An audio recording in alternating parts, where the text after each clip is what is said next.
Unknown unknowns. Well, unknown unknowns leap at you from places that you wouldn't expect.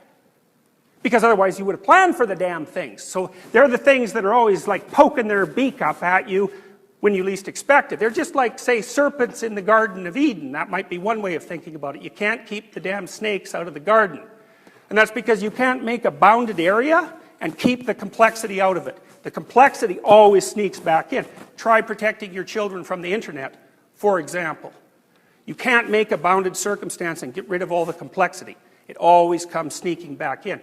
So what would be an unknown unknown? This is a good one. Here, you have an intimate relationship. You've had it for 10 years. You trust your partner. So what does that mean? You know where you are. You know who you are. And you have a pretty good idea of where you're going. And then one day you find out that your partner has been cheating on you, not with one person, but with 3 people. And for the whole 10 years. Well, hypothetically, that comes as a shock.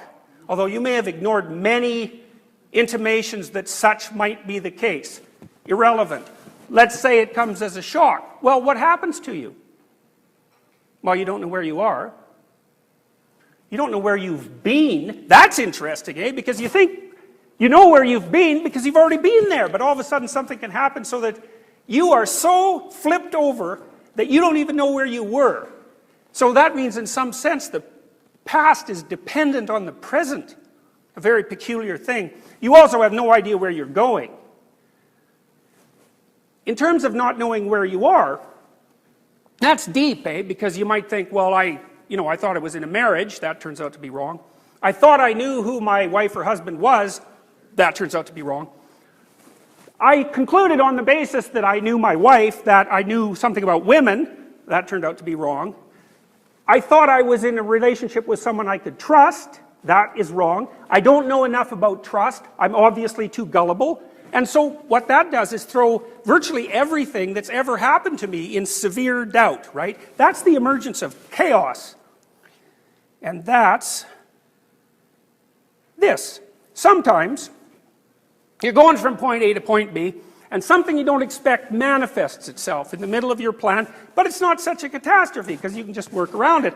And then sometimes something pops up and like you just do not have a plan anymore. And so then you might ask yourself, just exactly where are you when you don't know where you are?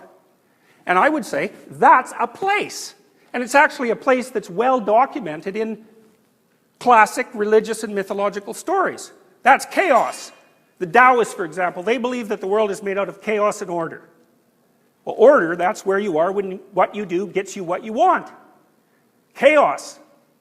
That's where you are when you have no idea what's going on. And you might ask, well, is there a way that you should act when you're in chaos? And the answer to that is, there better be, because it's a place you're going to visit several times during your life. And everyone visits that. That's why it's an archetypal story. That's the descent to the underground. The underground is that horrible place that lurks underneath all of our presuppositions. It's the frigid lake underneath the thin ice that everybody's skating on. And it's something that can manifest itself at any moment. That's partly why in the Taoist symbol, the black paisley is chaos, by the way, and the white paisley is order. In the order paisley, there's a little black dot. Well, that's because order can turn into chaos, and does, at any moment. And the reverse is also true. Chaos can turn into order at any moment. And insight will do that for you. You know, alcoholics report that when they hit bottom. It's like there's a catalysis and they look at the world in a different way. You know, now they're a new person. They're back from the underground. They've risen from the dead, so to speak.